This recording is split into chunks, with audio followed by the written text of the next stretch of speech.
When you look at Aaron Judge, I mean, you're looking at the Mickey Mantle or Babe Ruth of this time. People got on me when I talked about Ohtani, and I saw him play one inning of one baseball game when I was still playing. And I looked at Luis Severino. I said, this is the best baseball player I've ever seen in my life. Jeter was in that suit. He didn't move for 5 hours. He looked like he was purposely trying not to move an inch. So does that mean you have the Dodgers winning it all again this year? I just thought if they were healthy, they're going to be hard to beat. And I've seen them 3 times already this postseason, and I don't think there's anybody out there that can beat them. What's up, everybody, and welcome to another episode of Network. On today's show, we're going to have a New York theme of sorts, because I'm going to talk a little bit about the New York Giants. And our guest today is Hall of Famer and my friend, Cc Sabathia. So please, as always, download and subscribe to my show at Boardroom and Yahoo Sports, and you can listen wherever you listen to your podcasts. Thanks for joining my network. So the New York Giants had their biggest win of the season last week, beating the division rival Philadelphia Eagles at home. And Giant fans are excited. I know I'm excited. We've got a quarterback. We've got a running back in Scatterboo. And I think there's some promising things in the future. But our schedule is still incredibly difficult. And we still may end up 6-11, 5-12. Hopefully we're 7-10. I mean, we did have 2 awful losses to New Orleans and Dallas. We played very badly versus the Chiefs and the Commanders. But we had 2 big wins in the Chargers and the Eagles. And I think there's light at the end of the tunnel. So as it relates to Joe Schoen and Brian Daboll, people have called for their jobs, and they will again if we finish with one of those records, no matter how much promise we're showing. But I believe we need to stick with these guys. So there's been problems for sure. But just like quarterbacks that need a few years sometimes to get their footing, there's been incredible reputation on both these guys, and I don't think that what's happened over the last 3 years is enough to completely move on. Continuity has won in the NBA, and I believe continuity is worth investing in the NFL today. We've had so many coaches, so many coordinators, so many systems. And if we have to make changes at the coordinator positions, I think that's something that we should look at in the offseason. But the truth is, it's clear that Daboll and Dart have formed some bond, that they're connected. Daboll has the reputation of being a great quarterback coach. Didn't work with Danny Jones. And I don't think we can say it was all on Danny Jones, evidenced by how he's performing in Indianapolis. But coaches get better. They can get better. And the reputation on Daboll before he got the job was great. People around the league think highly of him. And while he's made mistakes, and Joe Schoen's had some bad draft picks, he's also had some incredible draft picks. Neighbors, Abdul Carter, Deontay Banks, and Evan Neal so far have not been what we thought they were going to be. And he's made other mistakes. Thibodeau's finally starting to come into his own a bit, and maybe he'll be a trade chip this year, even though I don't think you can ever have enough athletes on the defensive line like we have. But as we go into next year with Jackson Dart, a healthy Malik Neighbors, Scatterboo, a great defensive line, a great defense. In my opinion, we've got to stick with Daboll. We've got to stick with Joe Schoen. And we've got to see what we can do if we run it back. Enough with the changes. Enough with the changes. Enough with the new coordinators. Let's stick with this team. Let's run it back no matter how this season ends. And I think finally Giant fans will see that there is a light, and it's possible that these guys, given another year, investing into them, supporting them, I believe we can make this the team in place to turn this whole thing around. We'll see how the season ends, but after last week, I've got confidence, I'm excited, and I want this organization to stick with the guys we've got in charge right now. That's just some thoughts coming from a Giant fan. And now to my guest. Welcome to the show, Cc. Thanks for coming on Network, brother. Of course.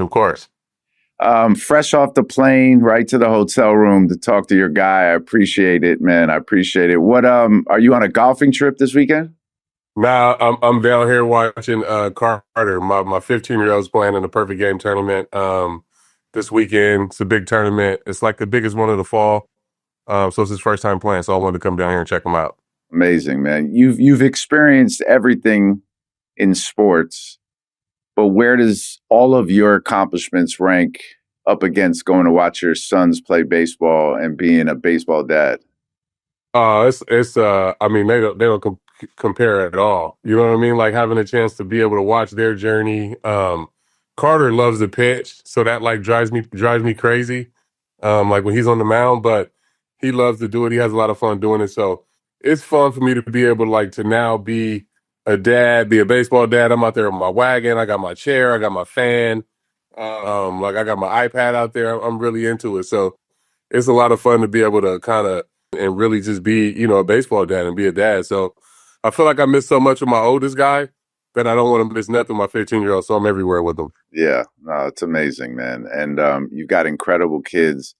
I have heard you talk about it a bit, and just in working with you and working with the league, I think one of the things that has been a focus is trying to get like great homegrown talent out of America. What are you seeing at the grassroots level? Like, is there a bit more of a shift at all? Have you seen more participation and like a brighter future potentially for like American-born players?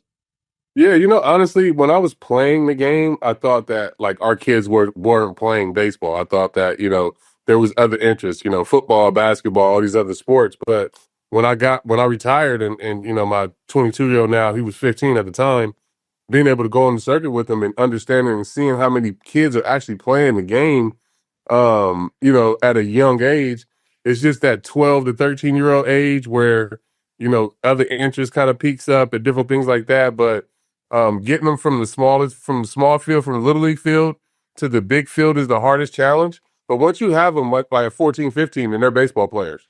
So it's really about, making that transition from, some of those good or marginal players on the little league field, getting them to the big field and having them understand like you're going to grow into being a great player, right? I feel like in baseball, so many good players are late bloomers. Like that kid that you knew that was the best kid in little league, normally doesn't really grow anymore, right? Like he's just kind of stays stagnant. So I think kids need to be patient with baseball and understanding that, it's like a lot of the stuff is going to come late as you get older and get bigger and understanding your body. So that's what I've been seeing with my 15-year-old, just watching him kind of ascend and get better each week. It's been really cool. And I think I would love for, for kids to kind of stick with the game and understand that, you get better in this game as you get older. So, but I'm encouraged by, the work that we're doing with the Players Alliance, the work that we're doing in the commissioner's office with Cap. If you even just look at like our MLB develops and how many kids that we've had come through our program now, where we're taking kids to Vero Beach and Jackie Robinson Complex and putting our hands on them and getting to them at a young age. So it's been great to be on that side of it. And I do think we have it's going to be a surge of some really good, American-born players coming here pretty soon. And, you just mentioned like your work in the commissioner's office and your work overall throughout the league. It feels like baseball, and I talked about this a few weeks past, like it feels like baseball overall has a different energy about it right now for a multitude of reasons. But what would you say? I referenced a few things in a conversation I had about changes that were made to the league, about some of the young stars. But what do you think has started to turn the tide a bit? And do you also feel that energy around the sport now more so than it has been in a while? Yeah, for sure. I mean, I'm with you on that. Just, I think the pitch clock is what's done it. And, getting games back under 3 hours, 2 hours and 30 minutes. I feel like I've seen a lot of families back at the ballpark during the middle of the week. Early in the season when school was still in, the ballpark was packed with kids. Normally when that's, a time when we really struggle until kids get out of school. But having to go into a ball game at 6:30 or 7 o'clock, knowing that the game's going to be over by 9:30 and, the kids can be in bed to go to school, I think it's made a huge difference. I think it's made a huge difference for TV markets when, I even me as a baseball fanatic and a baseball lifer, I would have to watch 2 or 3 games at a time. So now with the pitch clock, it's so much action that it's kind of made for TV now. And I feel like, so many young stars that we have in the game. I mean, these guys are bigger, faster, stronger than we've ever been. You got Ellie De La Cruz and, Paul Skeens and all these different superstars in the game. I mean, obviously Aaron Judge and Shohei Ohtani, but, all the guys under that, all the superstars. It's been a lot of fun to watch. And I think, I think the biggest thing and I think the biggest resurgence of why fans and why we have this energy around the game is because of the changes that we made. And I feel like baseball is always so scared to make changes, right? But in the NBA and the NFL, they make changes all the time, whether it's to quarterback play or for defenses, legal defenses in the NBA and all these different things.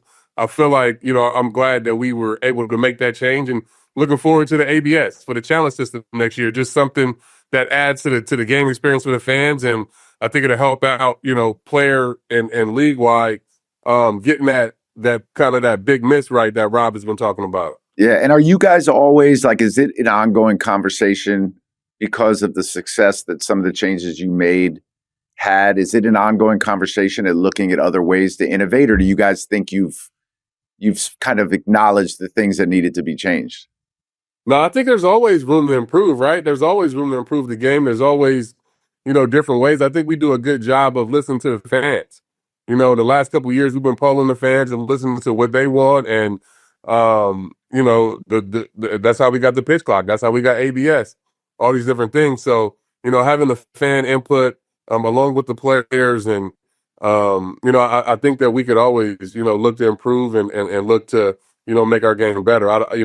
For me, hopefully we don't settle on these, these couple of rule changes. Hopefully, we can keep going, keep expanding, add 2 more teams, make the playoffs easier for travel, do all the things that Rob is talking about before he's out of office. Yeah.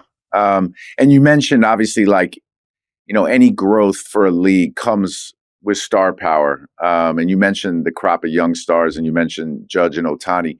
Can you put in context as like a baseball historian, where Ohtani and Judge potentially sit in baseball historically? Yeah, so no, I think when you look at Aaron Judge, you look at Shohei Ohtani. I think when you look at Aaron Judge, I mean, you're looking at the Mickey Mantle or Babe Ruth or whoever you want to, throw that name out of this time. I mean, his OPS is 200 points higher, than the next guy, and he's out hitting the league by 70 points. The National League batting title winner, hit 304, and Judge is hitting 338 with 50. You know what I mean? And he missed a couple of weeks. So I just think the way he's out hitting everybody in a time when average and but putting the ball in play is not as highly regarded, and people don't really care to do it as much. I think you got to look at what he's doing and with the way he's hitting, the way he controls the strike zone, and the way he can hit for power. I mean, he's out of this world. I mean, he's got to be one of the best, regular season baseball players of all time. And then for me, people got on me when I talked about Ohtani, and I saw him play 1 inning of 1 baseball game when I was still playing. And I looked at Luis Severino. I said, this is the best baseball player I've ever seen in my life. He's the biggest. He's the fastest. He's the strongest. He hits the ball the furthest. He throws the ball the hardest. Like, he is really, incredible. I mean, to have a season where you go 50-50 is really insane. And to be able to go out and throw 7 innings of no-hit or shutout baseball in the postseason and, the things that he's done, I mean, there's nobody that, I mean, they like to compare him to Babe Ruth, but there's really nobody that you can compare Ohtani to. That's crazy. And you guys did the games in Japan. Like, what is his level of stardom in Japan right now? I mean, we were at Shibuya Crossing. We went there one night, and there was 18 different things that he was on it's basically Times Squares of Japan, of Tokyo. I mean, he's on bus stops. He's on, every billboard that you can name. And then we get back to the hotel, and there's like a tutorial on the hotel, and he's making pasta. Like, he's everywhere out there. But the thing about him is he shows up. He's on cue. Like, he had a home run in Tokyo Dome when we go to Japan. The first, at bat of the postseason, he goes deep. Like, he really shows up in these big moments, and it's just incredible to be able to watch him do his thing, man. I think we kind of take him for granted, but we're living in a time. I don't think there's going to be ever a player like him again. I mean, there may be guys that'll hit and pitch, but there won't be anybody that could do it at this level. That's crazy. So does that mean you have the Dodgers winning it all again this year? Yeah, I did. I mean, and I always thought this. I mean, I thought if they got healthy with all the talent that they acquired in the offseason, You know, having Glass now healthy. I mean, obviously Tanner Scott goes down for him, but you know, Kirby Yates, all the guys that they had talent, all that they acquired, you know, Blake Snell, all the arms with the lineup that they have. I just thought if they were healthy, you know, they're going to be hard to beat. And I've seen them 3 times already this postseason, and I don't think there's anybody out there that can beat them. And who do you think they end up playing in the series from the AL? I think they end up playing Toronto. Toronto's a really good team. You know, they hit for power, they hit for average. They do not strike out. They put the ball in play. Something that we saw in that Yankee series, and something that, you know, quite frankly, the Yankees need to kind of adopt and try to get. I mean, really everybody across the league. You know, we got the average of the league is way down, and the strikeouts are way up. And you look at a team like the Toronto Blue Jays that just put the ball in play, put so much pressure on you defensively. And I think that's the way that they're going to end up, you know, winning this ALCS. So I heard Jeter and A-Rod after the Yankees lost the other day talking about the Yankees offense. So, and you just mentioned it now. That's the focus of the offseason in your mind? They've got to really lean in on the changes to the offense? Yeah, I think so. I mean, I think, you know, I just feel like since 2017, we came so close in 17 with a team that probably really shouldn't have been in the ALCS, right? It was a young Aaron Judge, a young Gary Sanchez. That team was so young, and we kind of overperformed and got to the ALCS, and I feel like we've been chasing that ever since then. Ever since 17, I don't feel like we've really put a good roster together where speed, power, contact, we've been kind of, you know, stagnant in that way. I mean, we have Jazz Chisholm and Volpe that can now run the bases, but, you know, leading up to this year, we would need 3 base hits to get a run scored. You know what I'm saying? Just because of all basically the kind of DH kind of guys that we had on the roster. So I would love to see them kind of address that, give us a little more, you know, speed and contact, because we have plenty of power. Yeah.